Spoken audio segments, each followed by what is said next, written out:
सांगितलं होतं, तुम्ही पाहिलं तुमच्या नेत्यालाच मारहाण झाली होती तिथं. असं आहे की 82 दिवसांनी गुन्हा दाखल होतो आणि परळीमध्ये जे गुंडागर्दी वाढली त्याच्याला सर्वस्वी जबाबदार या राज्याचे मुख्यमंत्री आणि गृहमंत्री आहेत. कारण मागच्या 3 वर्षापासून ते गृहमंत्री आहेत. या ठिकाणी पंकज कुमावत नावाचे ॲडिशनल SP आहेत. त्या ॲडिशनल SPची अंबाजोगाईला 1.5 वर्षापूर्वी ऑर्डर झाली होती, त्यांना कुणी रुजू होऊ दिलं नाही. जर पंकज कुमावत हे अंबाजोगाईला रुजू झाले असते तर आज संतोष देशमुख असेल, महादेव मुंडे असेल किंवा कृष्णा आंधळे असेल हे जिवंत असते. फक्त त्या ठिकाणी पंकज कुमावतला रुजू न होऊ देऊन गृह खात्यानेच या ठिकाणच्या गुंडगिरीला प्रोत्साहन दिलं आणि बोगस मतदानावर जी याचिका दाखल झाली त्याच्यात 122 बूथ जे आहेत ते सेन्सिटिव्ह बूथ म्हणून हायकोर्टानं सांगितलेले. ते सेन्सिटिव्ह बूथचे तिथं CCTV फुटेज हे आमच्या उमेदवारांनी मागितलेले आहेत आणि कोर्टात देखील त्या संदर्भातल्या याचिका केल्यात. आम्हाला अपेक्षा आहे कोर्ट योग्य तो न्याय करेल. असं आहे की तुम्ही जे सांगितलं ना की पवार, धस आणि नरेंद्र पाटील, तर ह्यांचा जो चिराग आहे हे जिन ज्या चिरागामधून बाहेर निघतात तो चिराग कोणाच्या हातात आहे तर ते अलाउद्दीन कोण आहेत हे महाराष्ट्राला माहिती आहे. त्याच्यामुळं ते ज्या जिनला हुकूम देतात तो जिन फक्त म्हणतो जो हुकूम मेरे आका आणि दिलेलं काम ते परत करून येतात. जसं सोमनाथ सूर्यवंशीच्या प्रकरणात माफ करा. अरे एक माणूस मेला आहे, पोलिसाच्या कोठडीत मारला आहे आणि तुम्ही म्हणता त्याला माफ करा. पोलिसाचं मनोबल जाईल. मग उद्या पोलिसाचं मनोबल वाढवून अनेक लोक कारागृहात नेऊन तुम्हाला मारायचेत, खून करायचा त्यांचा, आंदोलनकर्त्याचे खून करायचे तुम्हाला. ही काय पद्धत आहे बोलायची? म्हणजे माफ करा, पोलिसाचं मनोबल वाढवण्यासाठी माफ करा आणि लोक नेऊन जेलमध्ये खून करा त्यांचे. ही पद्धत आहे का? सोमनाथ सूर्यवंशीच्या प्रकरणातल्या अधिकाऱ्याला फक्त निलंबित नाही, बडतर्फ नाही, 302चा आरोपी करून त्यांना देखील फासावर चढवलं पाहिजे. शिकलेला मुलगा मेला, त्याच्या आईचं स्टेटमेंट तुम्ही ऐकलं का? त्याच्या आईला जाऊन सांगताय की वडाऱ्याचं पोरगं कुठं दगड फोडणारं कुठं मरत असतं काय हार्ट अटॅकनी, आणि फडणवीसांच्या विरोधात बोलून त्यांची मनं जिंकवायची आणि परत त्या ठिकाणी त्यांचा घात करायचा. ही मी सांगत नाही, त्या आईनं चॅनलवर त्या ठिकाणी मुलाखतीत सांगितलं. ही राजकारणाची पद्धत आहे.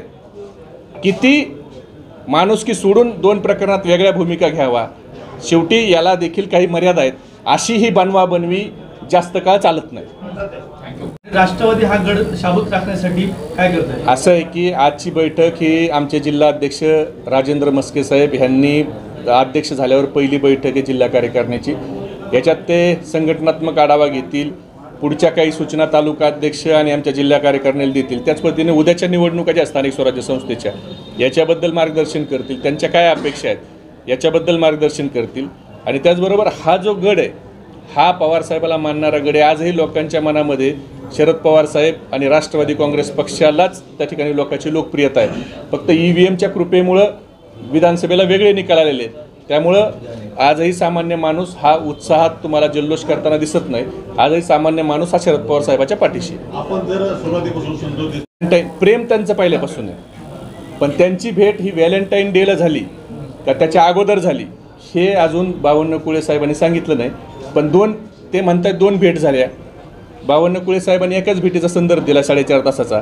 नेमका किती भेटी झाल्यात, कुठं झाल्यात, कोणत्या हॉटेलमध्ये काही जेवणं झालेत का, त्याच्याबद्दल आता तेच सांगू शकतात. पण त्यांच्या मनात जर काही नसतं तर ही भेट त्यांनी मीडियाला घेऊन केली असती आणि मीडियाला देखील बघता आलं असतं की ते ज्यावेळेला किंवा त्यांनी त्यांच्या फेसबुकवर एखादी पोस्ट केली असती. जनरल आपण एखाद्या पेशंटला भेटायला गेलो किंवा एखाद्याची सांत्वन भेट करायला गेलो तर फेसबुकवर आपण पोस्ट टाकतो. जर त्यांच्या भेटीत नॅचरल त्या ठिकाणी असती तर त्यांनी त्याची पोस्ट केली असती. मला वाटतं एकीकडं 2 समाजामध्ये तेढ निर्माण करणारी वक्तव्य करायची आणि नंतर अशा भेटी करायच्या आणि राजकारण करायचं, याच्यापेक्षा 2 समाजामध्ये जी तेढ निर्माण झाली ही देखील मिटवली पाहिजे आणि त्या हिशोबाने बोललं पाहिजे. याच्या भेटीची मोठी चर्चा झाली. जसं पाहता त्या भेटीकडे नेमकं एकंदरीत हे जे राजकारण चालू आहे, संतोष देशमुख हत्या प्रकरण असेल, या प्रकरणात कुठं राजकारण कसं वाटतं? असं आहे की त्यांची भेट ही मला वाटतं आमच्यासारख्या कार्यकर्त्याला धनंजय मुंडे आणि सुरेश धस हे भेट झाली याच्यात काही नवल वाटत नाही. कारण त्यांचा दोस्ताना हा आजचा नाही, खूप पूर्वीचा आहे आणि ते नेहमीच एकमेकाला सकारात्मक असं राजकारण हे करत असतात. एकमेकाला पूरक राजकारण हे आपण जिल्हा परिषदला बघितलं जिल्हा परिषदचे खातेवाटप असेल किंवा अध्यक्ष राष्ट्रवादीचा होऊन उपाध्यक्ष धनंजय मुंडे होणार असतील, त्यावेळेला अरुण इंगळे यांचं एक क्रॉसमत होतं, त्याला सोडायला जाणं असेल, म्हणजे नेहमीच त्यांनी एकमेकाला सकारात्मक राजकारण केलेलं आहे. त्यामुळं त्यांचा एवढ्या जुना दोस्ताना जो जयवीरूचा आहे तो इतक्या लवकर संपल असं आपण तरी कशी अपेक्षा करायची. त्यांनी एकमेकाला नेहमी पूरक राजकारण केलेलं आहे. शेवटी दाखवणं राजकारणात वेगळा पार्ट आहे, पण त्यांचं आतली मैत्री जसं बावन्नकुळे साहेबांनी सांगितलं की 4.5 तास ते दोघं एकत्र बसले होते, हे मी म्हणत नाही, तर बावन्नकुळे साहेबांनी सांगितलं. आणि 4.5 तास दोघंही खूप इमोशनल आहेत.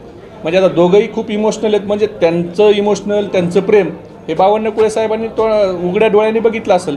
आता 3 तासात पिक्चर संपतो, 4.5 तास नेमकी काय चर्चा झाली असेल हे आता विचार करायला पाहिजे याच्यावर. व्हॅलेंटाईन डेला इमोशनल जर पाहिली तर अभिमन्यू पवार असतील, नरेंद्र पाटील असतील, सुरेश दस असतील, हे सगळे भाजपने प्लांट केलेले लोक होते. नेमकं काय म्हणता येईल, नेमकं आता एक जण त्यातून विड्रॉल होत तुम्ही ते आहे, भूमिका घेत आहे. अलाउद्दीनचा चिराग बघितलाय का? अलाउद्दीनचा चिराग, त्याच्यातून एक जीन बाहेर येतो आणि त्या जीनला अलाउद्दीन सांगतो की तो जीन बाहेर येतो आणि तो म्हणतो बोलो हुकुम मेरे आका. आणि मग आका त्याला काम सांगतो की तुझा ओबीसी मराठ्यात वाद लावून ये, तुझा मुस्लिम हिंदूत वाद लावून ये. आणि ते जी हुकुम मेरे आका म्हणून तो जीन जातो आणि त्याचं काम करून परत येतो. त्यामुळं आता असेच एक अलाउद्दीनच्या हातात एक चिराग आहे, त्याच्यातून असे जीन बाहेर निघतात. शेवटी असं आहे की संतोष देशमुखांचं प्रकरण हे काय राजकारणाचा विषय नाही. संतोष देशमुखांच्या प्रकरणात सर्वच समाजाच्या, सर्व राजकीय पक्ष सोडून सर्व सामाजिक संघटनेचे लोक देखील त्या ठिकाणी इन्व्हॉल्व झालेले आहेत. अभिमन्यू पवार साहेब असतील किंवा नरेंद्र पाटील असतील किंवा सुरेश धस असतील, ह्या सगळ्यांनी मुख्यमंत्र्याला विनंती करायला पाहिजे होती की एवढं सेन्सिटिव्ह प्रकरण झालं, याच्यामध्ये मंत्र्याचा राजीनामा व्हायला पाहिजे. आणि मंत्र्यांनी राजीनामा जर अजितदादा घेत नसतील तर राज्याचे मुख्यमंत्री म्हणून तुम्ही कणखर गृहमंत्री ज्यावेळेला, कणखर मुख्यमंत्री म्हणून ज्यावेळेला म्हणता, त्यावेळेला एवढं सेन्सिटिव्ह प्रकरण झाल्यावर फडणवीस साहेबांनी देखील भूमिका दाखवायला पाहिजे होती की जर तुम्ही राजीनामा देत नसेल तर मी तुम्हाला मंत्रिमंडळातून बाहेर काढतो. म्हणजे तुमची लोक येऊन राजीनामा मागणार आणि राजीनामा घ्यायला कोणाकडे जायचं? का डोनाल्ड ट्रम्पकडे जायचं का? राजीनामा घ्यायचा किंवा मंत्रिमंडळातून बरखास्त करायचा अधिकार मुख्यमंत्र्याला आहे. त्या मुख्यमंत्र्याच्या जवळचेच आमदार लोक राजीनामा मागतात. की धनंजय, खरं तर शरद पवारांचा बालेकिल्ला आहे बीड जिल्हा, त्याच या ठिकाणी तुम्ही बैठक घेत आहे. मात्र काही दिवसांपूर्वी राष्ट्रवादीच्या फुटीनंतर धनंजय मुंडे यांनी या ठिकाणी वर्चस्व मिळवलं आहे. पण तुम्ही आता या ठिकाणी वर्चस्व मिळवण्याचा प्रयत्न सुरू आहे का? हे असं आहे की लोकसभेत बीड जिल्हा हा पवारसाहेबाचा बालेकिल्ला हे लोकांनी दाखवलं. आणि आता जे काही वर्चस्व विधानसभेत मिळवलं ते EVMची कृपा आहे, याच्यात काय कुणाची कृपा नाही. EVMच्या कृपेमुळे ह्यांना वर्चस्व मिळालं आहे. आणि परळीतलं वर्चस्व हे तुमच्या चॅनलवर दाखवलं आहे की कशा पद्धतीनं बोगस मतदान करून मिळवलेलं आहे.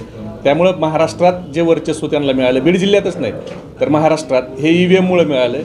मूळ प्रश्न असा आहे की नरेंद्र मोदी साहेबांच्या लोकप्रियतेपेक्षा देवेंद्र फडणवीस, अजितदादा आणि एकनाथ शिंदे यांची लोकप्रियता कशी वाढली? ज्या महाविकास आघाडीला लोकसभेमध्ये 31 जागा मिळाल्या, एक आमची साताऱ्याची जागा पिपाणीमुळं पडली, एक अमोल कीर्तीकरांची जागा निवडून आलेली पराभूत झाली, म्हणजे 33 जागा.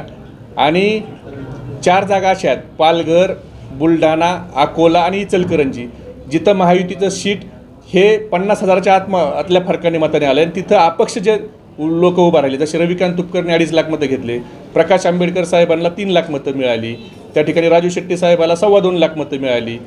अशा, आणि पालघरला हितेंद्र ठाकूरांचं जे उमेदवार आहे राजेश पाटील, त्याला 3.25 लाख मतं मिळाली.